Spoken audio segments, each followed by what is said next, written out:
Good evening, everyone, and welcome to the first Guitar for Vets Workbench. I'm your host, Daniel B., Guitar for Vets Cav Arts virtual chapter, guitar instructor, and also host for the Cav Arts events that we have, and a team member of the G4V Guitar Shop. Wow, that's a long thing I got going on in it. Anyway, I do a lot of stuff.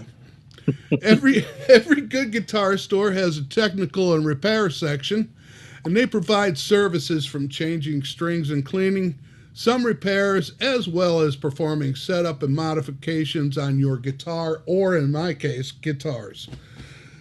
Those services are not free, believe it or not. There are guitar maintenance skills that you yourself can learn to perform on your guitar and save some money and a trip to your local guitar shop. For some folk, there is not a guitar shop that is conveniently located nearby your location, and learning guitar maintenance skills are important to keeping your guitar in top condition. The G4V Workbench and crew are here to help and with learning some of those skills. And at the end of tonight's event, I'll have y'all unmute your mics for questions and comments. Please bear in mind that everything that is talked about or demonstrated by the Workbench crew is based on the Workbench crew's experienced opinions, skills, and knowledge. Every effort is taken to verify any information put forth. Any references to brands is for demonstration purposes only, and the G4V Workbench has no affiliation with any of these brands that are mentioned. It is my pleasure now to introduce the Workbench crew, and you know him from the guitar shop, guitar guru John DeMarco. Also with us is Matthew Lorance. Am I pronouncing your name right, Matt? You're muted, Matt. And the man with the big mustache there, that's Leif Peterson. All right, It's a big mustache. It's not the biggest mustache in the room, though. What are you saying, man? It's skill. Mustache is a skill. I'm doing my best David Crosby impression, so you gotta let it go. Workbench crew, the fate of guitars all over the known universe are now in your hands, or at least the ones y'all own. So, off to you, John. Oh, I'm sorry, not John. Off to you, Leif. Leif is going to help us out first here. Yeah. So, okay. I think everybody here is prior military. And if you take some of those skills of maintaining gear from your previous life to this one, instead of the PCIs and the PCCs that, you could call it a pre-performance. So a PPI, a pre-performance inspection or a checklist. And, to that extent, we published a checklist so you can PMCS your own guitar. And, talking about owning multiple guitars, I actually keep a binder, kind of like my own training room for all my gear. Just something to keep in mind. With that checklist, you won't miss as much. And you can also add your own notes, like if you have an active pickup, or for like this guitar has a built-in tuner, you also need to check your batteries. So, other than that, John, you want to take it away? But if you guys want to pull up the checklist or take notes, that's something you would want to do today to help you maybe focus in on what you need to get done. John, right. You're up. Okay. Well, thanks everybody. Hey, I got a whole bunch of stuff sitting here on my bench, and just for anybody who doesn't know me, I am absolutely in love with guitars. Have been my whole life, and so I'm not going to say you need to have everything that you see, right? I just want to give you a kind of a quick, hey, what would you need for some maintenance and restringing work? So the first thing I would mention is, strings, right? And we're going to have a whole section where we're going to talk about strings, but you got to have strings. And I can't tell you how often when I was younger, I'd buy one set of strings, and then invariably one of those strings would break, maybe even while I was trying to get it up into tune. So my rule is always buy 2 packs of the same strings, just in case something goes wrong when you're restringing. And so, there's all different kinds of types of strings, and we'll get into that in just a few minutes. The next thing is you got to have some basic tools. This happens to be kind of a fun little thing called the octopus. You'll see that it's got different size, what I would call ratchets or something like that, or hex wrenches in it, and it also has a flat blade and a Phillips screwdriver in it. So handy to have. You can also get yourself a set of small screwdrivers for all the little screws that are on guitars, although that one tool does me pretty well. When you're cleaning and working on it, I like to have a brush, and I'll show you why in a few minutes. The next thing is you might need some cleaning solutions, and we're going to talk more in depth about that in a minute, but this happens to be fretboard conditioner, and we'll talk about that in a few minutes.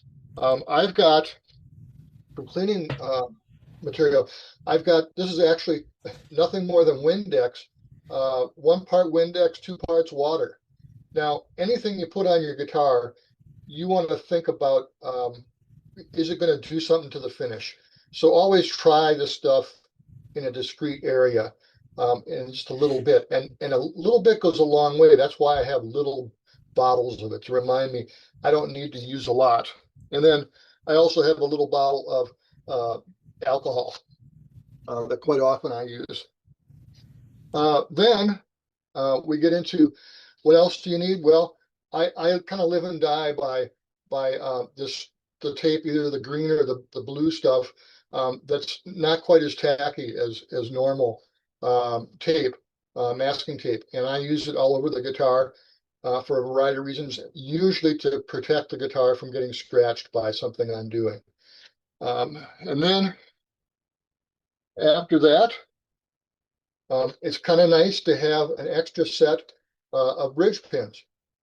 They seem to break at the worst time. I'll try to show you a little technique to hopefully not break them, but it's nice to have some extra ones just in case you need them.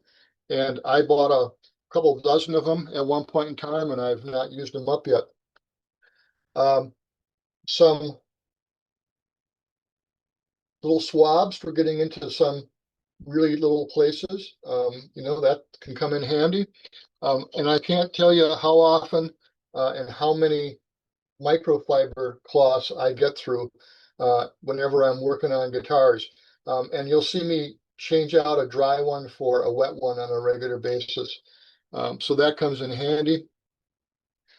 Then there's all kinds of tools to make stringing your guitar easier. This happens to be a crank that also has a little tool on the end here that I'll demonstrate later to help you get your string pegs out on your acoustic. Otherwise, we probably all got one of these in our graduation pack or something that looks similar to it, and we'll talk about that in a little bit. Some wire cutters. This is a little shield. You can usually get a set of 3 or 4 of them, different sizes, and you use that when you're working on your frets. Otherwise, you can just use masking tape on either side of your frets just so you don't scratch your fretboard. And again, something we'll demonstrate a little bit later on. Not something you absolutely have to have, but I like a neck rest. It kind of keeps the guitar planted for me. And I use it all the time. And then a couple fun things. This is called a non-woven abrasive, made by a company that I actually worked for 30 years. Basically it's a Scotch product. It's a 3M product. What's really cool about this is the same as triple-aught steel wool, but it's not metallic. And the reason I started using it was I realized that if I wasn't careful, or even when I was careful, a lot of times the steel wool would get stuck on the magnets on my guitars. So that's kind of the big, long list there of that stuff. So I guess the next thing is I'm going to get the guitar up on the bench. And then, by the way, on my bench, you'll see I've got something nice and soft. You can use a blanket. You can do some of this work on your sofa, whatever you want to do to protect the finish on your guitar. Hey, John, what do you put all your stuff in? All my stuff in. Yeah, how do you keep it all together? I have a big tackle box that I use, and actually, Leaf, when my shop is in a little bit better condition, I'll give you guys a tour of my shop. I have it is bulging with uh, tools and containers and all kinds of stuff because I not only work on guitars, but I actually have built quite a few of them. So yeah, so I try to keep things organized. I'm not as good as I could be because I'm always working on 3 projects at once. But we do what we can do. Um, okay, so let me look at our list here. Oh yeah, can you put up that slide, Daniel, on relief and back bow? There we go.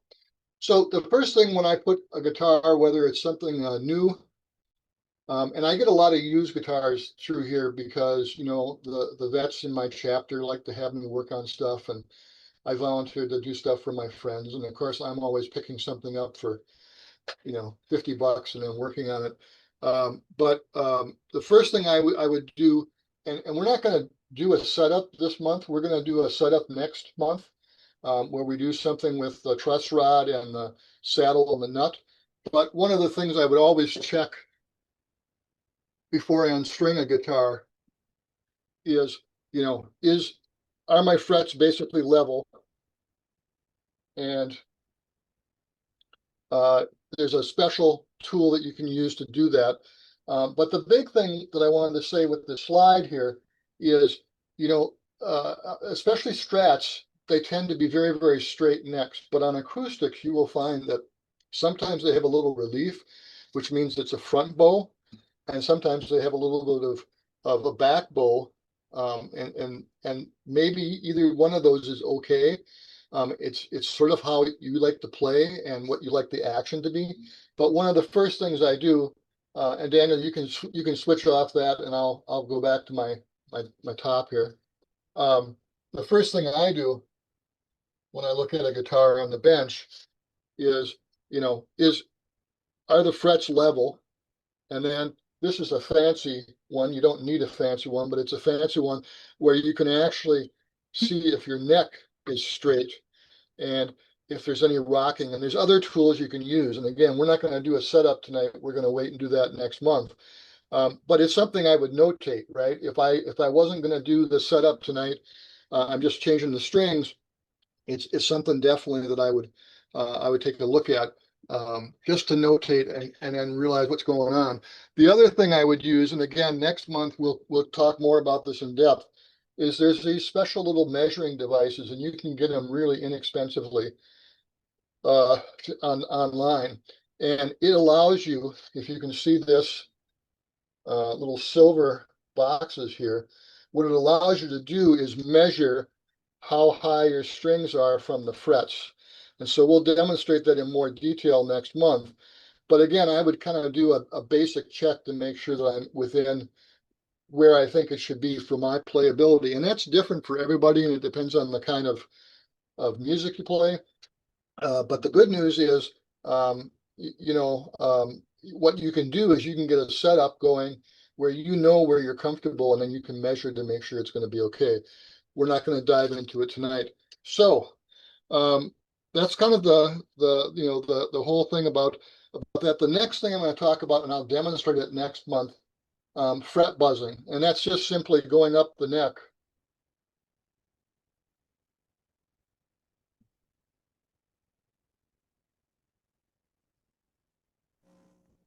Hey, John, can you turn Yeah. on your true audio? Oh, sorry. We're not getting any music.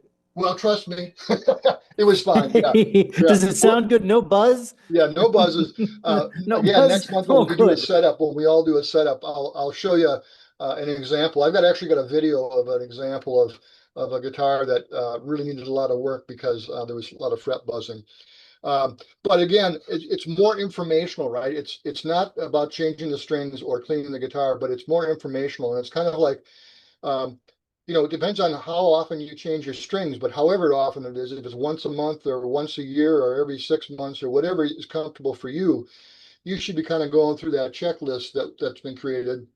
And this is some of the stuff that you can notate on there when you find something wrong.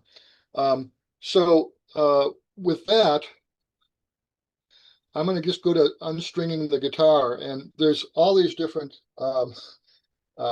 let's call them techniques, and I think the whole crew will agree there's no real right or wrong thing. One of the things that people worry about is sometimes a string kind of snapping and hurting the finish or something. I see a lot of folks who, when they're working on a guitar, they'll do something like this to protect, and also make sure nothing goes inside the sound hole. And that's great. I have to tell you, I don't usually do that, but tonight I did it, so there we go. And so then it's time to loosen the strings, right? So I can do that by hand, or I can use a little gadget that I bought for $9 that fits on my little screwdriver. Don't do this with a drill. It goes too fast. And now I can loosen my strings, and I'll change my camera angle here so you can kind of see. I can loosen my strings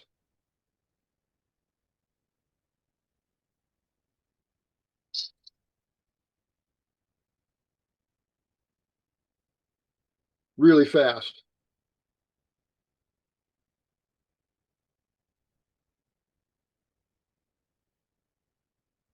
Boy, John, that's the quietest drill I've ever heard. I think it's because it thinks it's a musical instrument. Oh, I see. That's what it's Yeah. got to be. Have you ever taken one of those electric screwdrivers and put them over a pickup? No. Give that a shot. Fun. Yeah. So the other thing you can do is you can actually buy one of these. I got it for myself as a little present. Let's see. Yeah. And it's actually a brand name. It's called a Power Peg. And the only thing that makes it fancier to me is it's got a trigger that lets you go forward and reverse real quickly. It's about $20. It's not a big thing. In any case, you want to make sure all your strings are loose before you start cutting them free from the world.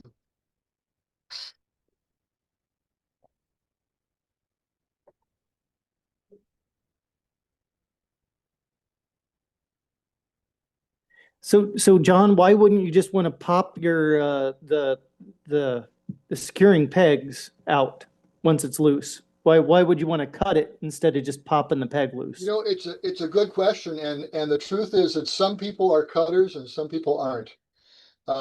Actually, it doesn't matter to me. I was taught that the next thing I do here is go through here and start cutting.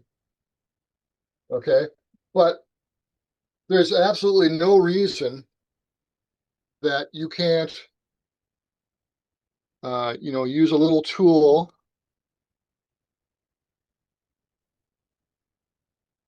like this and start loosening my. And let me change my angle one more time for you.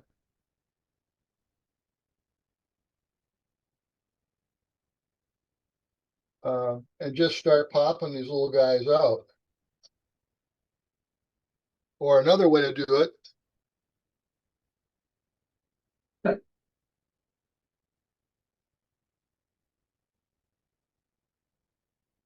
no. There it is use one of these little guys. There's this little notch here. And then you could just start popping these little guys out. Put them someplace where you'll find them again. So there's the two I cut.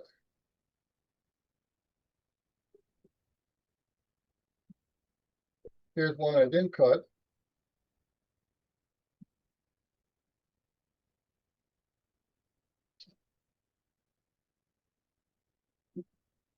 And that was why I was taught to cut them, is that sometimes there's still a little tension on them and they'll kind of pop. And you don't want to get hurt or hurt the body or the anything. But any of it works. And then down here on this end, you just start unwinding.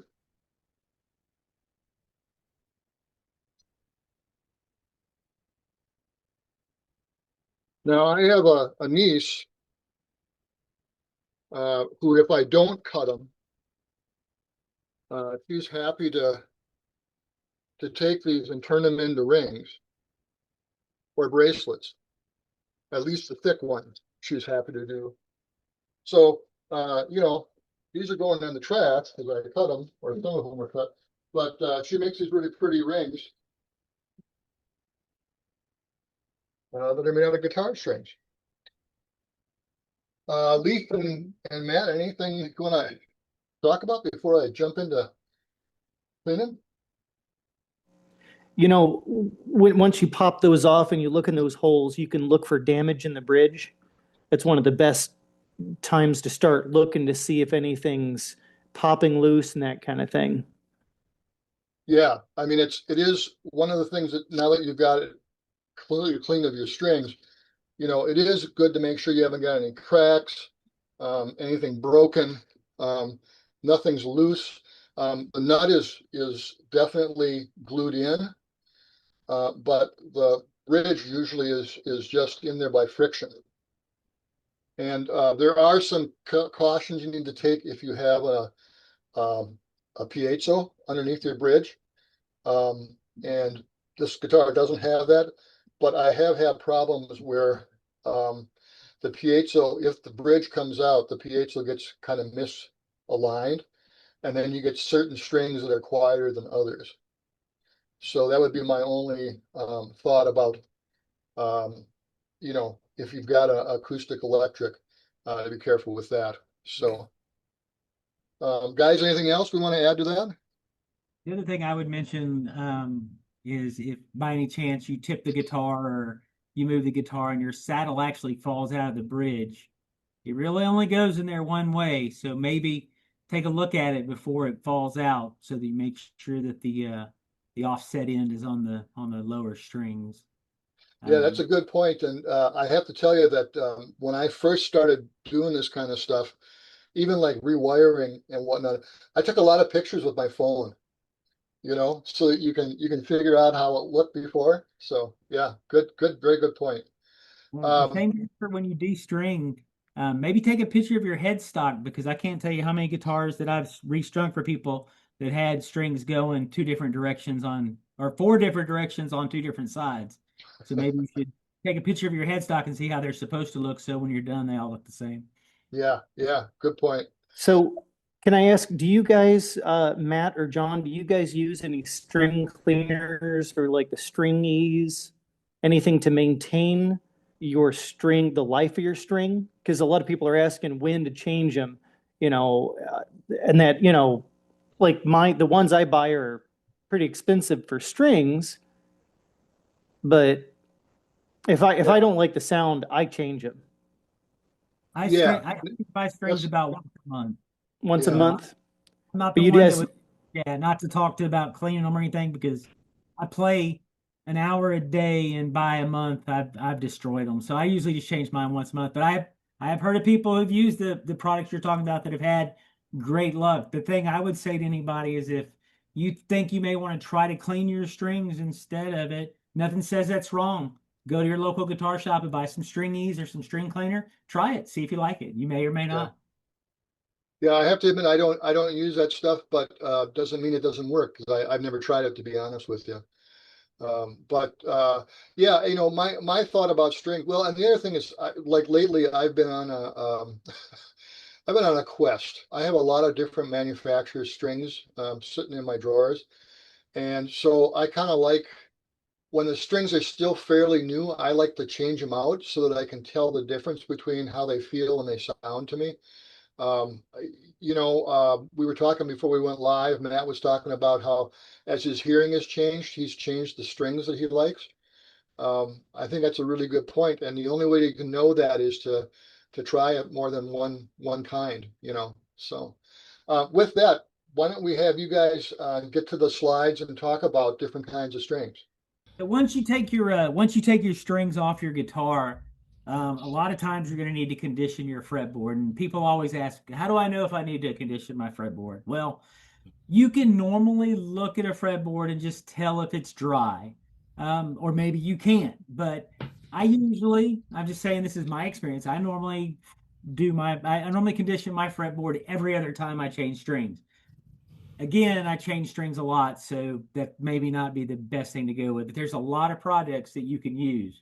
I put some of them up on the slide there with some prices that were just Thursday's prices on Google from different retailers. Some of that you can find cheaper, some of it will be more expensive. But Music Nomad, Diodario, Dunlop, all make different fretboard conditioners that work really well. I've used a couple of those. I noticed that Dan showed one earlier that he uses, so those are some of your options. If you don't want to use a commercial project, you have options like lemon oil or mineral oil. I saw a bottle of mineral oil on sale at a drugstore. It's a national chain for $5.99 that would last you for the rest of your life. So if you wanted to use something like that, a lot of people use mineral oil on like wood cutting boards and wooden bowls. Same kind of thing. Your fretboard is just a piece of wood. And some people use common household oils like olive oil and coconut oil. I would just caution you, as the slide says, that those oils can go rancid and they can smell. So you may want to consider that before breaking out your wife's extra virgin olive oil or your husband's extra virgin olive oil and using it. A note on there, and I don't know, I can't really see my screen right now because of the slides, but I'm holding up a guitar that has a maple fretboard that has a polyurethane finish, and you should, if you can see it, I don't know if you can, it's really shiny. You never want to put anything on a fretboard that's coated like this that has a finish on it, because it's just going to make a big sticky mess. And obviously, if it's covered by polyurethane, you are not going to get to the wood. So you're not going to be conditioning anything. So those are just some common things that are available out there to clean the fretboard. I know Dan's going to talk about cleaning the fretboard more either today or next time around, even talking about polishing some frets and stuff. So we'll leave that there for now. So if Dan, if you'll advance the next slide, we'll just go over some quick string things. I'm not going to read these stuff to you because y'all can all read. I think most of you know what really is out there. But yeah, linseed oil, Michael, I saw you pop up in the chat. That works well. A lot of people use linseed oil. A lot of people boil their linseed oil before they use it. I'm not sure why. You'd have to Google it, because since I don't use those oils, I would have to research them also. I'm going to basically just talk about acoustic guitar strings today. I think most of us here with Guitars for Vets on Cav Archer play acoustic guitars. I mean, it's already 8:05, so I don't want to waste a lot of time. I didn't want to put every string out there, but some of the main strings that are out there and available are the 8020 bronze is probably one of the most popular. They're bright, they're crisp, they're lively. I've found that these are normally the least expensive of the strings out there. Your mileage may vary depending on your body chemistry and your body oils and how you interact with the strings. And let me tell you, if somebody tries to tell you your body chemistry does not matter, they are not correct. Your body chemistry does matter. There are some strings that I can touch and in 3 days they'll be tarnished, and there's strings that I'll use for 3 months and they won't be. The next strings that are really common with acoustic guitars are phosphor bronze. I think they're one of the most popular acoustic strings out there. They have some corrosion resistance. They're warmer, they're richer. Here again, my opinion and my experience, they last longer than the 8020 bronze strings. I think AI even agreed with me on that. A little more expensive. on the Google that I did, last week looking at this. There are silk and steel sets. These are more kind of specialized sets. They incorporate silk and nylon in their wrapping. They're smooth. A lot of fingerstyle players use them. A lot of beginners use them. Just as a side note, if you've ever considered converting a right-handed guitar to a left-handed guitar, there's some stuff you have to do. You have to change the nut and everything, but sometimes using those strings will allow you to see if that works for you, just because they don't have as much tension on them. And like I said, they're a lot easier on the hands. And they're comparatively priced to everything else. Nickel bronze strings. I have never used nickel bronze strings, but I do believe the internet tells me that they have some enhanced projection, particularly in the middle strings. That's what the internet tells me on those. I've never used them. If anybody here wants to talk about them when we get to the question and answer, that's awesome. If you have experience, I'd love to hear it. Aluminum bronze are the same things. They're enhanced clarity and volume with strong corrosion resistance. Aluminum, if you think about aluminum cans, you have more corrosion resistance there. And then the Monel are made of alloys of kicker and knocker. They supposedly provide a broken in tone, and they have good corrosion resistance. Again, that's nothing I had ever tried before, so I'm going with the collective hive mind of the internet when they say that they provide that broken in tone. Personally, I don't want a broken in tone. I want my strings to sound new. I want them to sound new every day. But unfortunately, we don't get that out of our guitar strings. So those are some of the types of strings. You can get strings either way, coated or uncoated. Coated strings, like, I'm just going to throw an example out there. I'm not endorsing them, obviously, but the D'Addario XS strings are coated phosphor bronze strings for acoustic guitars. They're normally a little bit more expensive, but they do prevent some of that corrosion. So if you are one of those players who notice that you eat through strings, or your strings corrode really fast, or your strings die really fast, you might want to throw the extra $10 out there and just try it.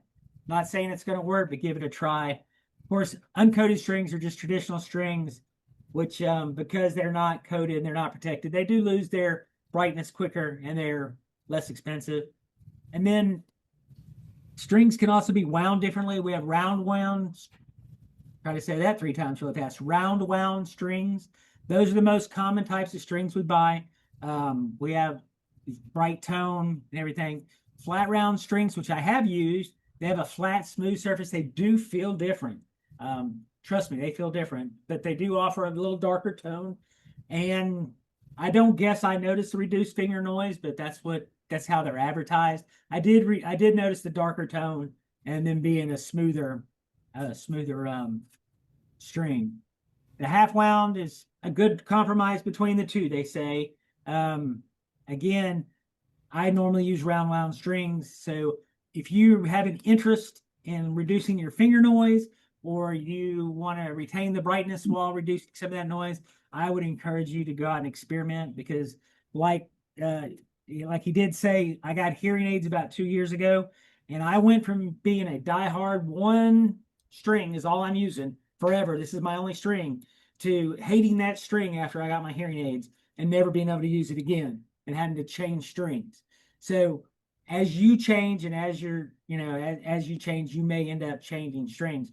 I would also say that some guitars are like kids. They don't want to wear the same thing. So I have some guitars that sound better with different strings. And I have one guitar, I told you I like coated strings. I have one guitar that's never had coated strings on it because it has just regular phosphor bronze on it, and that's all I like on it. I've tried other stuff on it.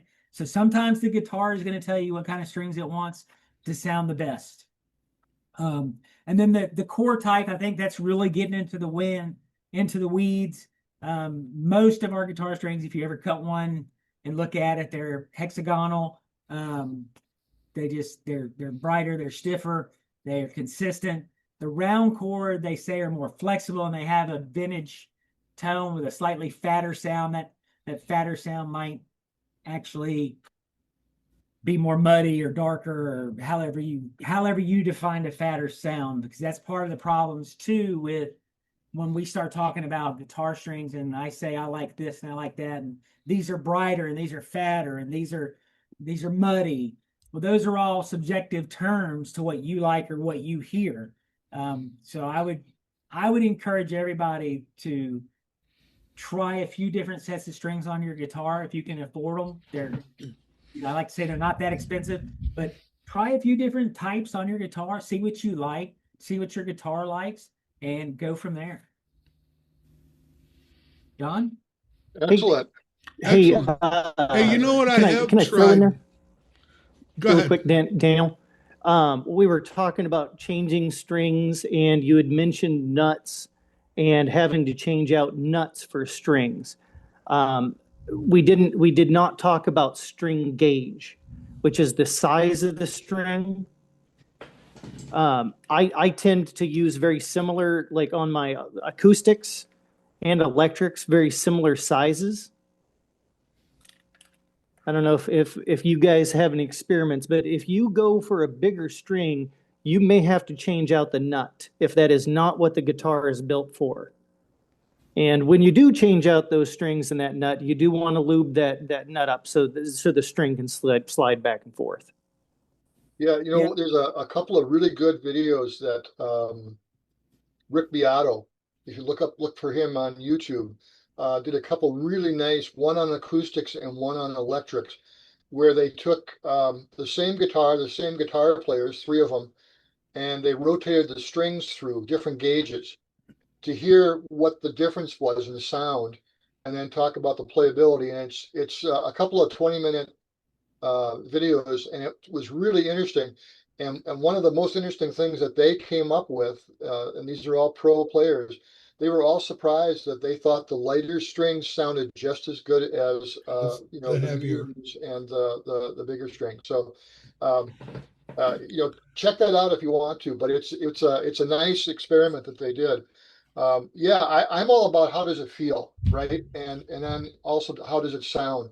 And then that talk that we were talking about, making sure that the strings slide in the nut. We'll talk about that in a minute when we start stringing this guitar back up again. Let me just look at our list real quick.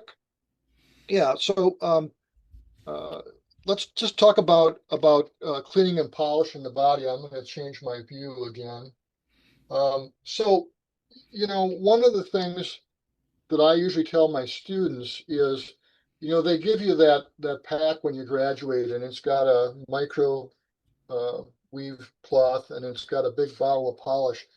I always tell them, use the cloth every day, right? Wipe off your guitar, wipe off the strings with that cloth, throw it in the washer once in a while, and then only use the polish once in a while. I'm really of the opinion that sometimes if you get too much polish, too much wax on an instrument, it actually collects more dirt and grime than you'd hope. So the first thing I do when I start cleaning up my guitar is I just use a nice soft cloth and nothing on it at all, right? And then you just make sure you've got clean hands, but then just make sure that, does it feel smooth? Do you see any fingerprints? Do you see anything going on that you don't like? Front and back, obviously. And then, if you do find a situation where you've got some schmutz on there that you just can't wipe off, that's when you would go to a light cleaner that hopefully won't, damage the finish. Again, if you've never used the cleaner before, do it in a discreet place to make sure you're not going to do something terrible to the finish. In particular, silicone sprays are not good for a lot of finishes. It'll eat right through it. And then the other thing is, don't use a lot. I think I showed you earlier, I've got my little bottles. And literally, and I think I can widen this out. Let me look and see. There we go. If I thought I had to do a little something with this, I would never put it on the body itself. I would always put it onto a paper towel or a rag, and just a little bit, right? And then I would go at it and do my cleaning with it, and then come back with a dry part, and don't let anything wet sit on there for any length of time, right? This is a wood instrument, and even though there's a finish on a lot of it, you really don't want it soaking, and you don't want it sitting there forever. And then we come to the holy grail, right? It's the fretboard itself, and here's one of those things. Again, I wouldn't spend a lot of time. Like I probably would not condition my fretboard every single time I change strings. That's just me. But again, I'd go through with a clean cloth and I just see how grimy is it, right? Is it looking pretty bad? Is it feeling pretty bad? Does it need a little bit of lubrication? And all those things will become apparent as you feel it. Now, what about grit and grime and dirt on the frets themselves? Well, there's a whole bunch of different things you can do. And I'm not going to do every fret on here because that would just be boring for you guys. But, one of the things you can do, use a little bit of this tape that's kind of low tack and surround the fret with it, right? And now I can do a couple of things, and I've done all these things, so that's why I'll walk you through a couple of different things I do for cleaning frets. One thing you can do, use a little bit of alcohol. Again, make sure that you tested it, just a little spritz of it, and then clean the frets individually, right? And I'm kind of again, I'm always very careful. I don't use a lot of any kind of liquid on my guitar unless I absolutely have to. So that's one way of cleaning it. Now, another way that you could clean the frets, and I think I showed you before, there's these little fret guards, and I think you can get like 3 different sizes for, oh, I don't know, $9, something like that. Sometimes they actually come with fret cleaner. And you can do this a couple different ways. So one way that I've found that works really nice is just to simply put it on the fret and then use an eraser, a clean eraser, and hit the fret with that. Okay. Now, I've also seen people using steel wool. And again, if you use steel wool, triple aught steel wool, you want to make sure that those little tiny pieces don't go anywhere you don't want them to be, especially if you've got electronics going on. But one of the things you could literally do, and I see technicians do it all the time, is basically, I'll just pull this real quick. They just do the whole fretboard, right? And they're cleaning the fretboard itself, and they're cleaning the frets. And then the other thing that I would just maybe warn you about, it's what my brush is for. Whether you use the stuff, the non-woven stuff that I was telling you about before, or you use real steel wool, you want to make sure you get all the little granules out of there and away and gone. And there you go. And so now the next thing would be, well, do I want to use a little bit of lemon oil or something on my fretboard? And in this instance, lately, I've been using this stuff, and I don't use a lot of it. And one of the things I don't do, even though they recommend, is they say, hey, it's got this little cotton thing on the top, just dab a little bit on each piece of fretboard, okay? That just seems like a little bit too much for me. So if I do use it, I put it onto a rag again, and then I begin to treat my fretboard. Now, John, I have heard people tell me that too much can actually cause the frets to come loose because it could potentially weaken the wood around the fret. Is that, have you Yeah, you know, anything's possible. I've not heard that or seen that, I guess. I should say I haven't heard it. I haven't seen it. Um, you know, again, you know, it's a wood instrument, and especially, you know, anytime you've got a dark fretboard, it is unfinished for the most part. It may have some oil on it, but it's unfinished. It isn't like it's got plastic or polyurethane on it or something like that, like a maple neck would. Um, and so it will be affected by you know, damp. And so one of the things that that could happen in the right weather conditions with enough damp is, yeah, the frets could become loose. So yeah, again, you know, I'm always cautious. And then the other thing is, again, I I don't let think anything quality. stay on. I think quality, John, too. Yeah, oh yeah, absolutely. You know, or age. Yep, It can happen. yeah, yeah. And we're going to talk more about like what happens if you got a loose fret, or you know, do you want to try to refret your own guitar? We'll do that in a future episode because it's really not as spooky or scary as you think it is. Um, it is an art form, I'll say that. But in any case, and then of course, you know, the rest of the body would be cleaned. And then, you know, the other thing I look for right away before I start restringing, in this case, this is a cheap guitar. And let me change my view again. Um, it's just got these press on for the tuners, but some tuners on a little bit better guitar will actually have a nut that can come loose, and that's where you would use a tool like this, or you would use, you know, a socket set or something. Usually it's about 10 millimeter, and you tighten them down here. Certainly most electrics have got those on there, but I think a lot of the nicer acoustics do too. The other thing I would look at from an acoustic or electric is to make sure that your tuners are tight. And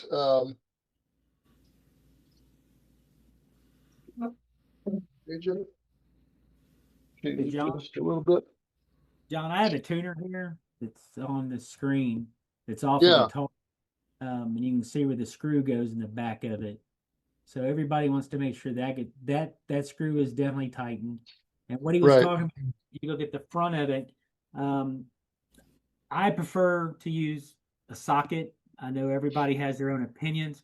Some people like nut drivers. I like the socket because it's deep, and I know I can really get in there. But that's what he's talking about with this screw-on type tuners, um, where they just screw on. And the reason we bring that up is probably 8 out of 10 of my friends' guitars that I've ever restrung, I've had to go in and tighten them at least one or two of their tuners down. So if you're gonna do your own string change, make sure these guys are tight. Right. And every tuner is you know, a little bit different configuration, but on these tuners, there's a little screw here and a little screw here, kitty corner from each other. And I would just go through and make sure that they're tight. And of course, you don't want to over tighten. And of course, you don't want to strip out a screw because that's a pain. And we've all lived with those kinds of pains in all kinds of household situations. There is a way to fix it. I have had to, you know, put a little bit of glue and a little bit of a toothpick or a little piece of dowel in there and then re-drill. So you can save yourself, right? And we can demonstrate that later on if you guys want. But yeah, anything that's a screw, including, you know, your straps, screws, you know, make sure that those are tight before you, you know, decide to be done for the day. And then with that, I think we'll move on over to talking about actual stringing it up. So talking about tools and what you choose, they make like little screwdrivers. This is made out of plastic, so it will not dent up or scratch as badly. Yeah, So that's what I like about just a this one. thought. Yeah, Yeah. yeah, yeah, Yep. That's love this thing. yeah, yeah. But I mean, whatever you feel, my big thing is, and I've done it, and we're all going to do it, right? There's nothing worse than scraping something across something wood and causing a scratch. On the other hand, if we play a lot, it's going to get worn anyway. So, it's life. I kind of always tell my kids that about when, my kids are in their 30s, they both could afford brand new cars for the first time ever. And, you get that first ding or scratch, and it's like, well, okay, now it's lived in, and you don't have to worry about it now for the life of the car because, unless you keep it in your garage, it's going to get dinged up. So, yeah, let's talk about stringing itself. And I'm not going to make you watch me do all 6, although this is my wife's guitar, so I will finish it this evening. Couple things. Let me just change my view here. Here we go. So first thing is the way that the bridge works, and I think this will actually work inside here.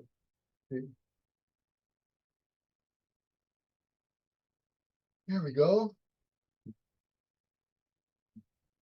There's the inside of the guitar. I don't know how well in focus it is, but what you see on the left there is actually the underside of the bridge.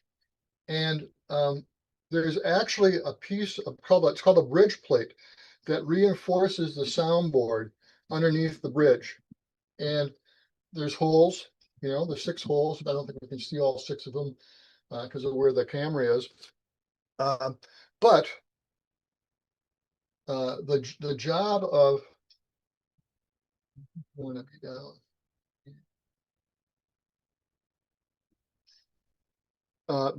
job that pin does. Let me switch back real quick. So these pins, I don't know if I can quite get it to shine. There's an actual little groove in here, and you want that little groove to be facing towards the hole when you put it in. And what it's going to do is it's going to let the string slip by. And so I'm going to take my low E.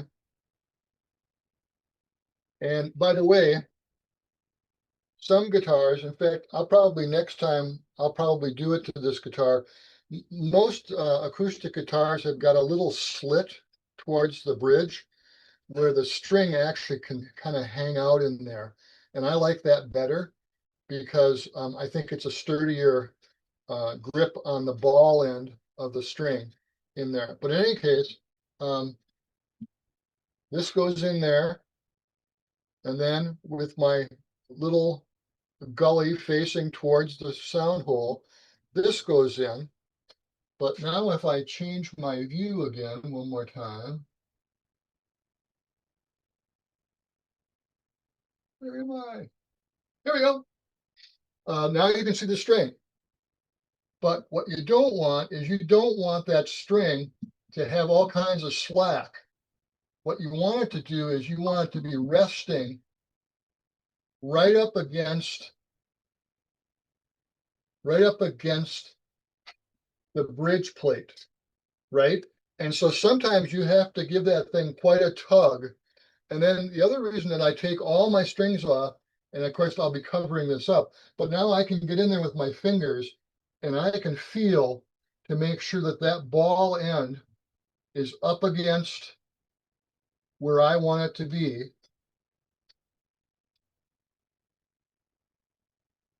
On the bridge. And then I can pull it tight.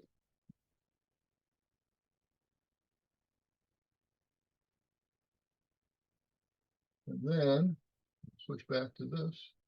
There we go.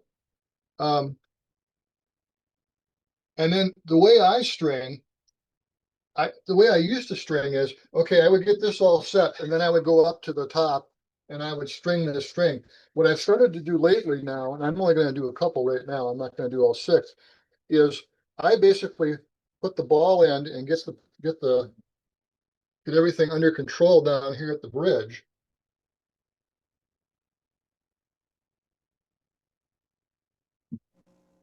Hey, John, do you ever pre-bend the ball end so it matches and makes the shape you want it to, so you don't have a break or a heavy bend in the string? You know what? I never have, but it's not a bad idea. You know, again, and whatever feels comfortable to you. So I would normally do all 6 strings. I'm just going to do 2 right now, for us because I don't want to, burn everybody's time with. Well, the only thing worse than tuning is stringing, to watch somebody do. So, in any case, so I get all 6 of them in there, and I get all these, set, and then I would come down here, and there's more than one way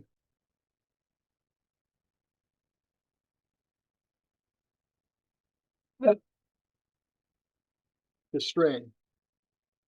So nobody's right, nobody's wrong is what I'm going to go with. But the way I've been doing it lately is I put the string through. I then make sure that I have my clippers handy.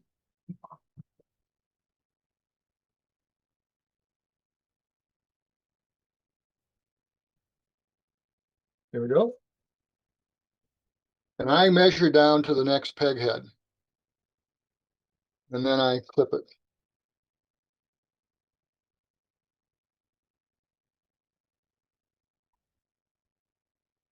And if I could see, it would be even better. All right.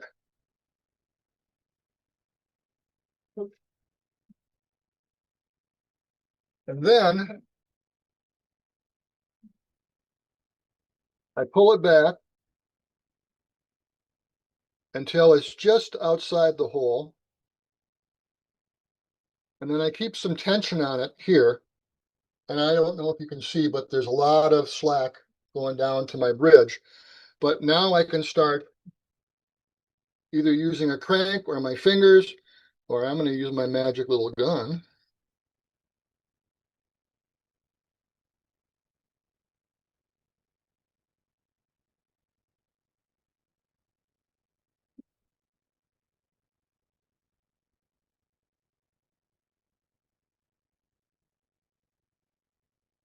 And then I forgot one very important thing that I always do before I string up.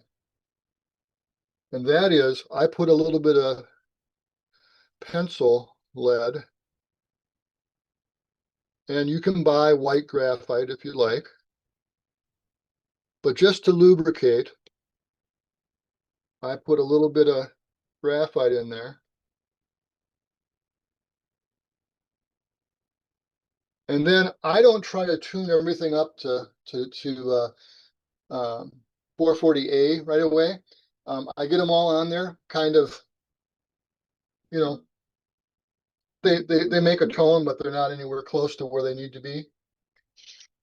And then I bring them up. And then the other thing that some people will do, different, is you'll actually see them doing this. I don't know if that does anything, but it sure couldn't hurt. Okay. So then let me go back to my other view again. So then, my next string, well, what's another way of stringing? Well, we've all heard of the luthier's knot, and there's a couple other things you can do. And we can all talk about what makes one better than the other. If I was going to do something similar to a luthier's knot, I'd leave a little more slack. So more than another peg head, a little bit more.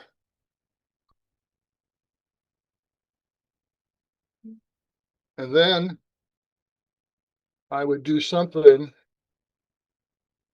like this.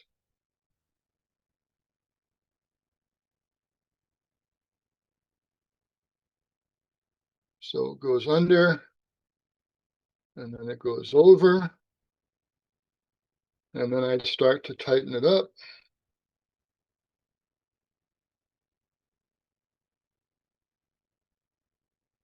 And it Well, of course, we're live, so it messed up a little bit. But that's okay. Did a lot of software demonstration in my day. Things always go wrong. In any case, what I'm really going to do is kind of do that. I won't do the luthier knot because I just don't want to waste the time.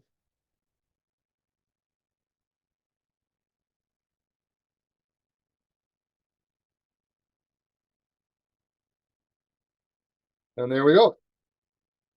So I will finish this up when we have a little more time. But anything you guys want to add, or anybody can do a luthier knot other than me? 'Cause anybody should be able to. Those are hard for big hands. I always end up stabbing my thumb, so I don't use them. So how about the rest of the crew here? Anything you want to ask? Or Oh, yeah, let's open up the microphones and discuss. So everybody can unmute themselves. I've never used the luthier knot. Kind of like a bass string is once that metal is bent and there's stuff's pushing on it, it holds a lot of force with just that bend and that twist. Bass guitars, you don't see locking tuners on a bass because there's no need. Right. So I mean, it's not, you're not trusting it with your life and a weight of a 200-pound dude. It's a steel string. And there's some Fenders that have the slotted tuners, which makes life easier. Stay unmuted, Leif. Let's talk. Oh, I've got a big dog.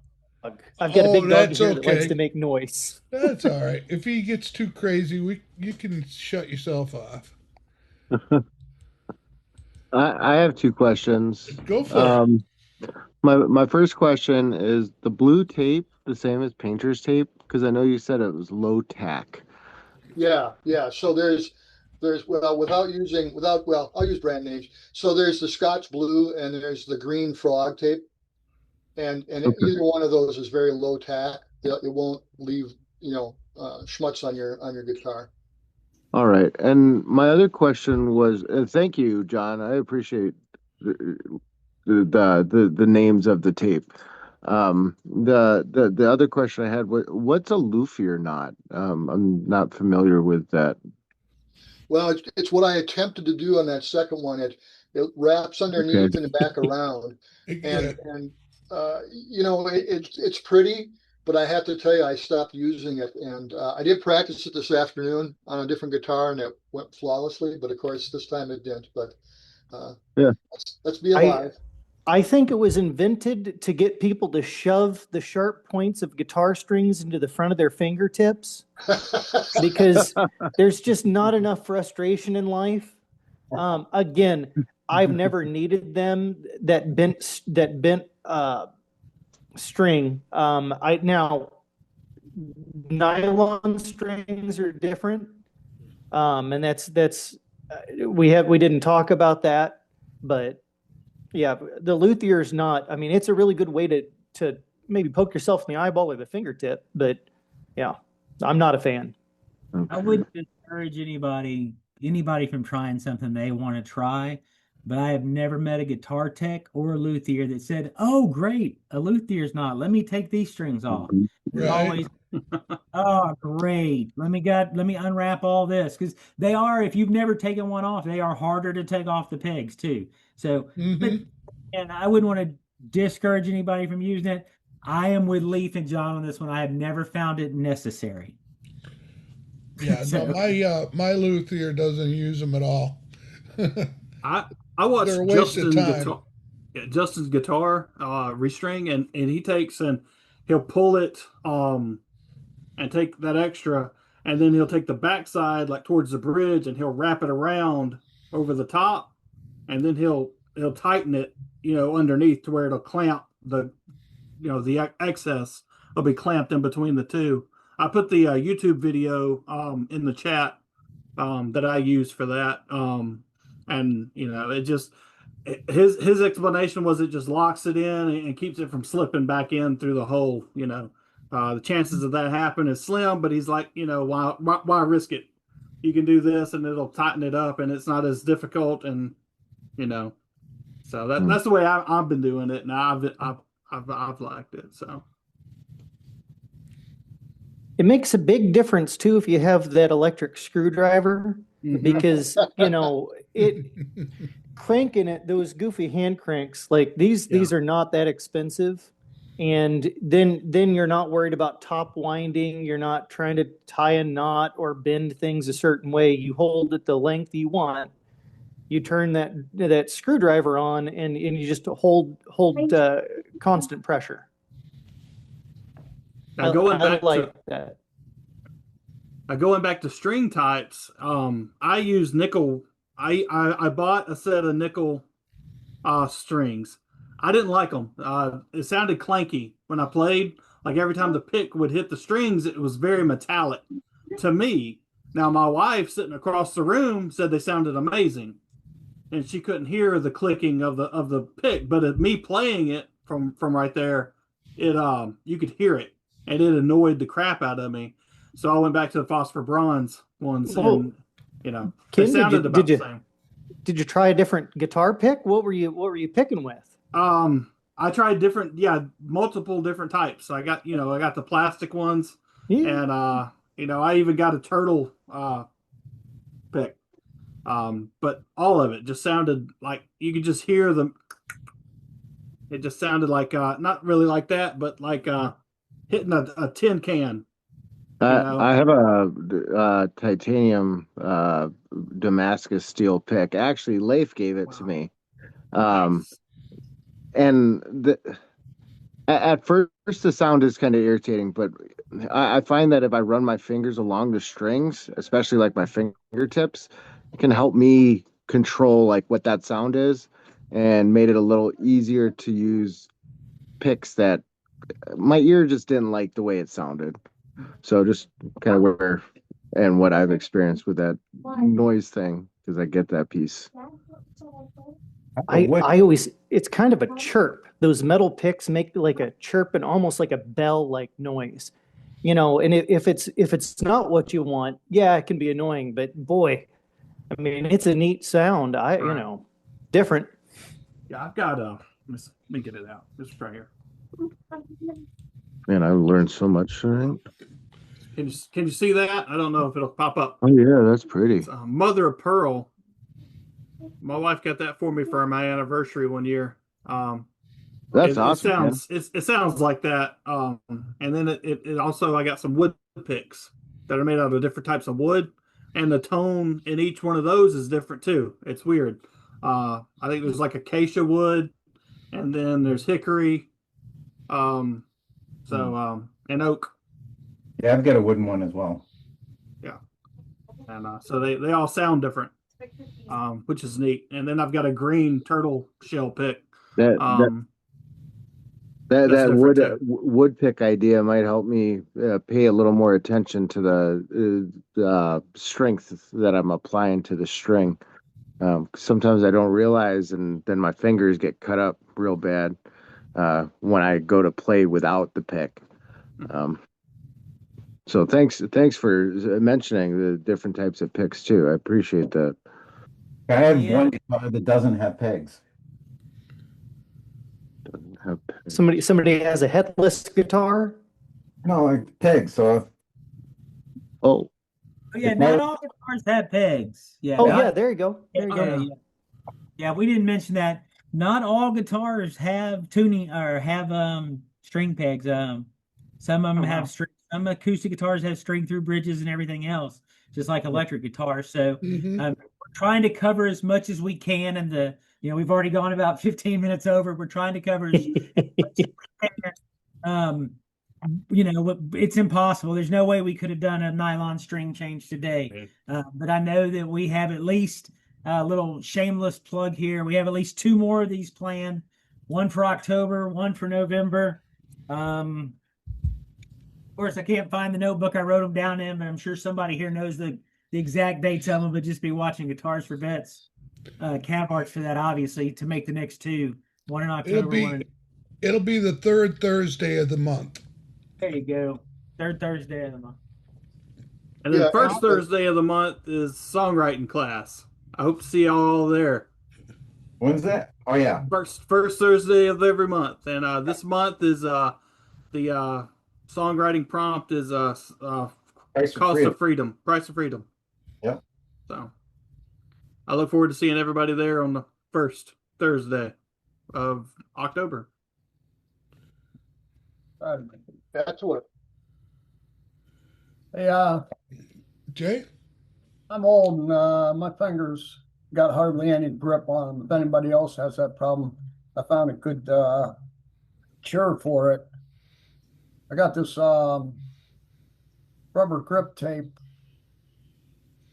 and I cut a 1-inch square on it. It's 1 inch wide. I cut a 1-inch length of it and just put it on there and fold it over. And this is how it ends up. Get it up here. Hands quit shaking. And that's a good idea. For keeping a grip on the pick without having to squeeze the hell out of it. I've seen people put sandpaper on them too. Yeah. Okay. So this is. Can I introduce you guys to a solution that I've been working on? I work with a lot of canines and do a lot of scuba work, and so to me, can you hear it? So what I started doing is I made a little leash for my guitar picks. So it's a little seed bead, like a seed bead ring on a stretchy cord, and what that does is it slides on my finger, and then it just loops, pops in the same spot. I can tuck it back. Cool. Nice. So just, find some hippy dippy person that likes to do beads and just kind of, tell them, I think I put a picture on the Cav Art site, but that turned out, it was a good. Leif, that might be your $1 million idea. Right. I'm giving it out, giving it away, guys. Give it away. That actually looks like a pic that I found today that Glenn, my instructor, showed me. It's called the Orbit Zero Gravity. That's a new. And I've ordered some, so when they come in, I'm going to be trying them because, I have trouble holding on to my picks too. Gonna say, careful, you guys are giving ideas to the Tandy leather guys. Next thing you know.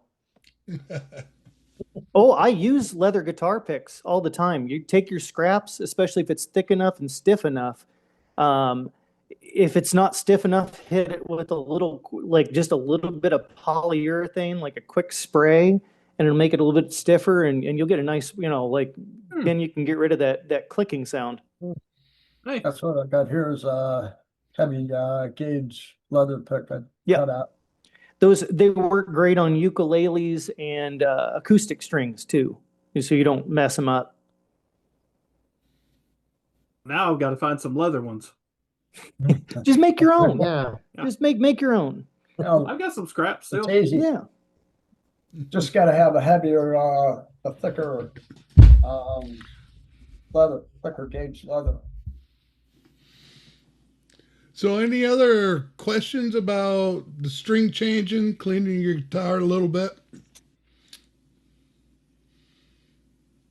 I think the only thing I have is a little bit of corrosion on it. Is that kind of signal to change it, or For your strings?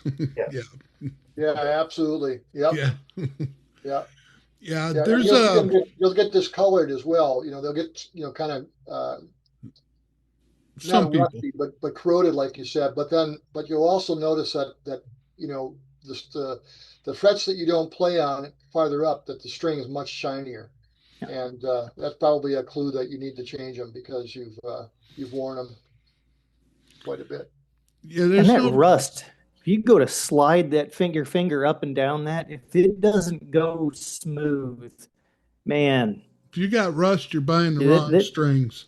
Yes. Yes. So a shameless plug for next month, everybody, is we're going to actually we'll pull the strings off again, but we're actually going to do a setup. So we'll talk about the truss rod, how to figure out if your nut height or your saddle height has to change. And, we'll talk about prefab saddles and nuts as opposed to actually trying to make your own.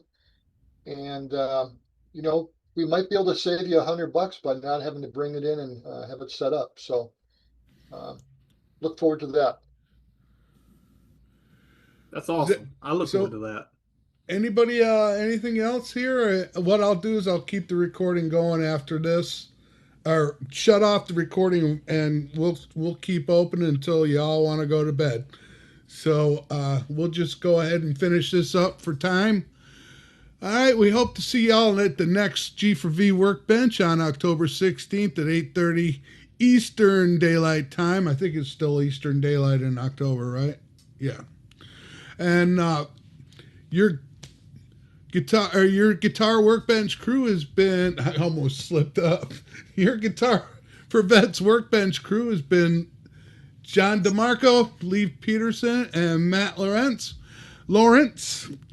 I don't want to annoy. I'll get it right, Matt. So thank you all for being a part of today's discussion. Guitar for Vets is a 501c3 nonprofit dedicated to providing relief to struggling veterans through the healing power of music and community. Since 2007, Guitar for Vets has served at-risk United States veterans impacted by PTSD and other service-related trauma. Through our unique 10-week structured guitar instruction program, putting the healing power in the hands of our nation's heroes, helping to foster renewal, connection, and community. On behalf of the Guitar for Vets Workbench crew and myself, be well and keep on strumming.